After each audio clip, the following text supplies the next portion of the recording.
What's up, y'all? It's your girl Madison back at it again with another video. Now watching The Madison Show.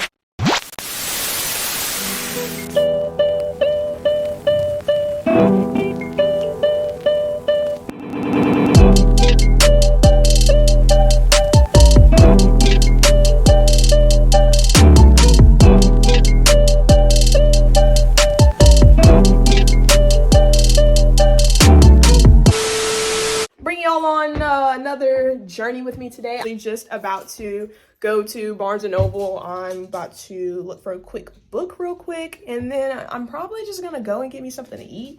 So I'll catch y'all back when I get in the car. What's up, y'all? Welcome to Miss Diamond. I promise y'all I will be doing a lot of vlogs in Miss Diamond because me and her, we go together like white on rice, okay? I've been really interested in trying to find more hobbies and interests, and I feel like reading a book will really help me do that. And it's not just reading a book, it's reading a physical copy of a book. Because I feel like, actually for me, I used to read a lot of Wattpad back in the day. I feel like back in the day, Wattpad had everything. The only thing that used to piss me off about Wattpad was the people taking forever to update their books. Now don't get me wrong, I feel like updating a book in a whole new chapter is just the same amount of work as trying to put a YouTube video together. So I get, man, when the girls used to be like, oh, I'm sorry for taking so long to upload, I've been going through this and that. I be getting it. So I don't even know what kind of book I want to get, but the only reason I do want to get a hard copy of a book is because I feel like if I personally feel like if I use my phone or a tablet, I'm not gonna be interested in the book as reading the full physical hard copy of it. I feel like for me personally, if I use a phone or a tablet, I'm just gonna get distracted by different notifications.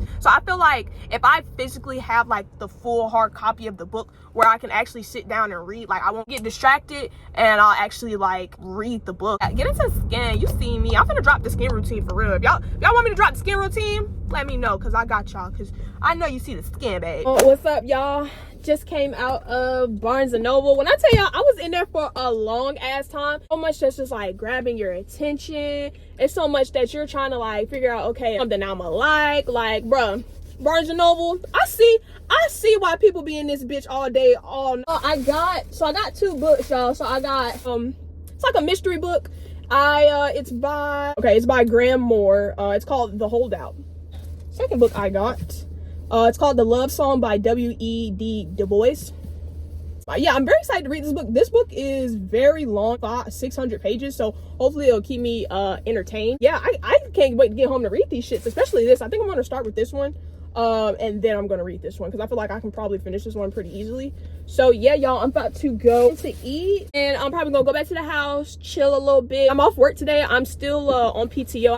Pretty happy about that. It's great to not have to deal with work and not have to be so confined to my desk all day. So several days later. What's up? Honestly, people like New Year, new me. No, New Year, same me. Just a few adjustments. Just a few adjustments. And one of these adjustments is getting closer with God, okay? God always is going to come first in my life. I don't care what nobody says. Today, let me tell y'all how God blessed me today. I had got my paycheck for my part-time today, and I had been just so worried about it. I was just like, when is this check going to come? When is this check going to come? And first of all, I didn't even think it was going to be as much as I got to begin with. I opened my bank account this morning.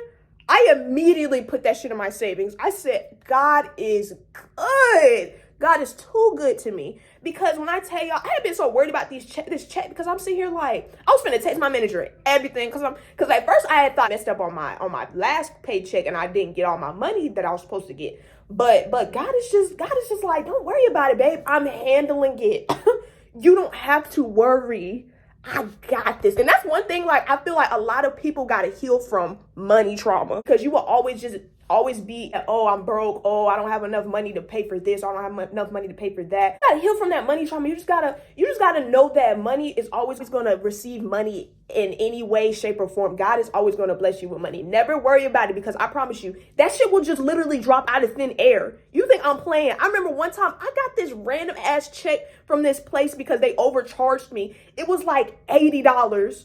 Just random ass money. I promise you, God works miracles every single day. He can work them for you, because if he's in the neighborhood working for me, babe, I promise you, he's just next door about to come your way. I promise you. I promise you. Okay. Now today I'm working. I'm off PTO. I'm back at work. If a lot of you don't know, I work from home. I've been working here for about like 2 years. I love it. I'm so grateful and blessed for my job. I can't wait to like take things I know and be able to go to a new job. Hey, I got the experience. I got the qualifications. I'm the right person for this job. 2 hours later. I told y'all about the book I bought. I bought a couple of books of this book right here. It's called The Holdout. Chapter 4. I've been slacking. I haven't been putting as much time and energy as I should be putting into this book. And I feel like that's solely just because like I just be so busy throughout the day. But I promise y'all this weekend, I'm getting into it with this. Boy, when I tell y'all, this is like this is a really good book. So it's like a legal thriller. It's about a lady. Her name is Maya, and Maya was on a jury for a man that was acquitted for a murder charge. And she doesn't believe that. She thinks she made the right decision as far as what her decision was for the verdict. And she also was really like the main person that really persuaded everybody's decision to vote not guilty. So now later on down the line, it was a guy that was also on the jury with her. His name was Rick, and he comes to her 10 years later, so saying that they think they made the wrong decision for the verdict. They think that he should have been found guilty. And 10 years later, Maya is now a lawyer, and after becoming a lawyer, she believes that even though she was new to everything back then, that every decision that she's made up until that point was the right decision. She doesn't want to believe that she was wrong. So I'm not too deep into the book yet to really even give y'all any more like tea about it. I can't wait to read this shit this weekend. But boy, when I tell you this shit is getting spicy, I'm gonna tell y'all what happened because I know y'all ain't reading this shit. So at the end of chapter 3, Rick dies. Okay, let me just run it back for y'all. And so after Rick comes and tells her, oh yeah, I believe, I have some new evidence. I'm gathering everybody that was a juror on that trial, and there's like a series about the trial. So he's gathering everybody from the trial to make this docuseries for the network. And so everybody's coming, getting back together, reuniting. And Rick is going to uncover all of this newly information that he's gotten, right? Couple of hours down the line, so they all meet up, they all reunite, about to start filming. Maya and Rick go off to the side and just kind of because I think they used to be a thing back in the day, but I ain't got too far into that yet. Maya and Rick go off, they do their own thing. They have like this whole like little fallout between them. Rick's like, no, I want us to work this out. I don't want us to leave each other like on bad terms. But Maya's like, no, I'm furious with you. Like, fuck you. Like, I'm out of here. So she leaves him in her hotel room. She goes out that night to like clear her head. She comes back. Why this nigga dead? I was like, look. Oh my God. So now I think that she's going to be framed for his murder, and now she has to clear her name. I'm hella invested in this fucking book, y'all. Like, and I tell y'all, if y'all ever get a chance to read this, I highly suggest to read this book. Whoever Graham Moore is, author of The Last Days of Night, babe, you did your motherfucking big one. Okay. I'm about to get back to work. It's like 12:01-ish going on. The day is almost over, y'all. I love to say throughout the day, man, this is the day that the Lord has made. Let us rejoice and be glad in it, because boy, you gotta find joy in wherever you land. I'm trying to tell y'all, like, you gotta find just the little things in life that's gonna make you happy. Just taking time to myself and really finding what I like and my interest. And I'm at a peaceful point in my life, and I'm just so happy and thankful for the place that I'm at. So y'all just gotta stay grateful, stay blessed, and I love y'all. Several days later. Y'all, what's up? Make some bacon. I'm about to make some eggs, and then I'm probably gonna cut up like a grapefruit because I don't have much to cook, so I'm just kind of just making whatever. It's a rainy day. It's one of them kind of days. The plans are canceled. I don't care what anybody got going on today. When it's raining, babe, I'm in the crib, and I ain't gotta work this weekend either. I just need to go nowhere. I'm trying to tell you, I'm not coming. I feel like I might just do a little bit of working out today, and I don't know, probably just really chill for real. I start school on Monday. Oh my gosh. And it's not even like I'm going into this with open mind and positivity, but it's just like the thought of school, like just being out of school for a semester I was out, I was chilling. Life was great. I couldn't ask for anything better. It just lets me know that I just need to hurry up and finish so I can be at peace. I'm definitely, after I eat this, I'm definitely about to take a nap. One thing about me, I'm taking a nap, babe. I feel like one way to really stay young is to sleep, babe. All that stress, everything you're overwhelmed about is going to be there tomorrow, I promise you. But today, on this day, that the Lord has made. Let us rejoice and be glad in it. Take a nap. Just the thing you gotta accept. But just know that God is gonna get you through it. Listen to him. He said, put it in his hands, because it's a simple thing to him, but that seems so impossible to us. Just put it in his hands. It's always going to deliver you out of any and every place that you feel like you're stuck. God got you covered. Do not even worry. Oh, y'all, I can't wait until I start doing my bartending videos for y'all. I'm gonna do like bartending videos where I just make like different drinks for y'all. Just show y'all the art and craft of being a mixologist, because I feel like it's really cool and interesting, and honestly so easy. So I feel like any and everybody can get into it. So don't ever feel like, you know, if you ever need like a little side hustle, I'm trying to tell you, bartending is the way to go. What they say, you ain't sneezing, you ain't seasoning, babe. Okay, hopefully I'm gonna ask my like manager at my part-time job where I bartend. I've been working there since the beginning of September. It's really been like the best kind of job I could have ever asked for. I tell you, the hours, the people, the environment, lit. It's lit.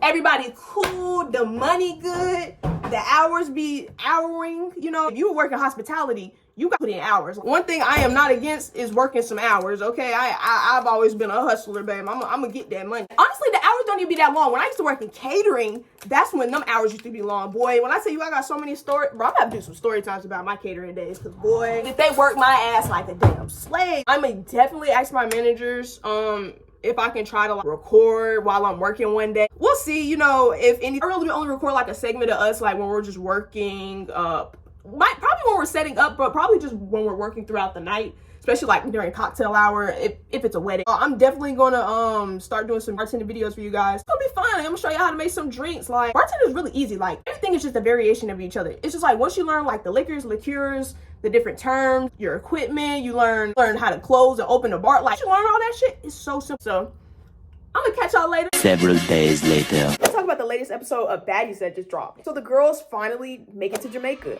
after everything that happened in New York. That was crazy. That whole altercation in the restaurant, to them having to just leave. If I was the manager at that restaurant, or just even an employee at that restaurant, I would have had kicked them out. First of all, I would have seen Natalie, the cameras, Zeus, all of them. You're not coming into my establishment, babe. I'm sorry. And she's gonna be like, you know how Natalie be. She's like, do you know who I am? Like, girl, we know who you are. Like Nikki say, my name was Natalie Nunny, bitches still couldn't check me. That spirit to Chanel, they ain't nothing to see. Bitches on TV channeling. So the girls finally make it to Jamaica after this whole entire season. Because first of all, for them to make like what? They've made like 16, almost 17 episodes so far. For them to make that many episodes and y'all are just now getting to the Jamaica episode, it's wild. That's how you know that they really didn't even have the content like that prepared for this season. They were filling up each and every episode with just a whole bunch of bull that was going to keep us entertained until the Jamaica episode. Like, personally, that's how I feel like they did this whole entire season. They probably looked back on all that footage and was like, so the girls finally get into the house. Now it's already divided as it already has been. You got the A house and you got the B house. You got the A house with Natalie, Mariah, Scotty, Rolly, E.T., and Sapphire. House. I feel like none of the girls in that house really ever have any real drama. Like, I feel like as far as the Mariah Lynn and Smiley's altercation, like they prolonged that whole entire situation from the time of her getting her chain snatched to Sapphire trying to tell her to get your chain back, get your chain back. You would have thought it was that episode of Everybody Hate Chris when, you remember when Kill Moves had Chris trying to snatch somebody's chain because Chris had stopped him from snatching somebody's chain, and he said, you owe Malvo a gold chain. Anyways, I don't like how they're all divided. The A house is boring. They always love to just interject themselves into situations that have nothing to do with them. And then you got the B house, Sky, you got Tasiki, May, you got Camilla, you got Smiley, Biggie, big Dominican. Everybody there is funny. They got personality. They just are cool ass people. That's really the lit crew. Like, that's the lit pretty bitch crew. Like, Natalie and them, y'all just be hating because y'all try to act like y'all live such a proper and privileged life. So after Sky and Natalie got off the phone, we're like, oh, okay, let's go ahead. We're about to go down to wherever they're going, and they're about to go and do an activity. And this is when the whole episode takes a turn for the worst. I've never seen Smiley drink from the whole entire time being on the show. Now, that could be to her knowing that she was pregnant when she first got on the show and her having that miscarriage, or I really don't know. But personally think that Smiley was sick. Yes. I've never seen if people have seizures like that. Like, I'm not too familiar on that kind of situation, but I've never personally really seen anybody seize up like them. I personally really can't even give my 2 cents about that situation. The only thing I can really say is I personally believe that up until a certain point, Smiley was faking it. Like, either that or she's just like going through something mental. I want to believe that, you know, that was just her battling something mentally, but I want to give her the benefit of the doubt, but she's such an attention seeker. Like, she's just always trying to stay in the storyline because she knows like the girls are just going to vote her off or just kick her out. So she knows she's just not as welcomed as she once was before. Personally, my favorite part of the whole episode was the preview of the next episode. That looked 10 times better than the episode that we watched. Like, you have Bobby and Suki coming on the show. Natalie and Scotty get into their little altercation. Now, that's what I'm waiting for. It's about time that Scotty finally stands up to Natalie. I hate calling her a lapdog because I don't think she's that kind of a person to where she's a follower and doesn't really have, you know, a voice of her own. They have to live in other people's image.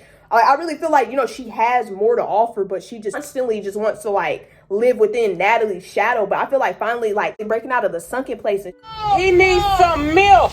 She's just, you know, starting to have like mind of her own finally. And the one thing I think we've all been waiting for, Rolly and Suki, that's gonna be crazy. Because first of all, I don't even think, if I'm not mistaken, in Suki's contract, she's not even really supposed to be fighting for real. So I really think that's why they brought Sapphire on the show. I'm pretty excited to see the whole Rolly and Suki altercation. I want to see how it even transpires from them talking, because you can see it. There was a clip where her and Rolly were talking because Rolly was explaining to everybody about how, you know, she takes seizures very seriously and that she didn't like if they come to find out that Smiley was actually faking that seizure, that she was going to be more upset about the situation than she already was, because she said, I think she was talking about how she had like somebody in her family have seizures and, you know, something that was really big deal to her. So it literally, before they even started fighting, they were literally cool. They were kumbaya. So I just find that really weird how they went from being kumbaya to fighting. But I mean, hey, it's baddies. Anything can happen. So yeah, y'all, that was the baddie recap from last Sunday. If you like Now That's TV, I'm definitely going to do some more reviews and recaps from that network. I'm just now starting to like get into the network, and I haven't really watched too many of the shows, but once I get into it, oh yeah, I'm gonna do some reviews. I really appreciate you guys giving me all your love and support. Make sure you guys like, comment, and subscribe, and I'll catch you in the next video. I'm out.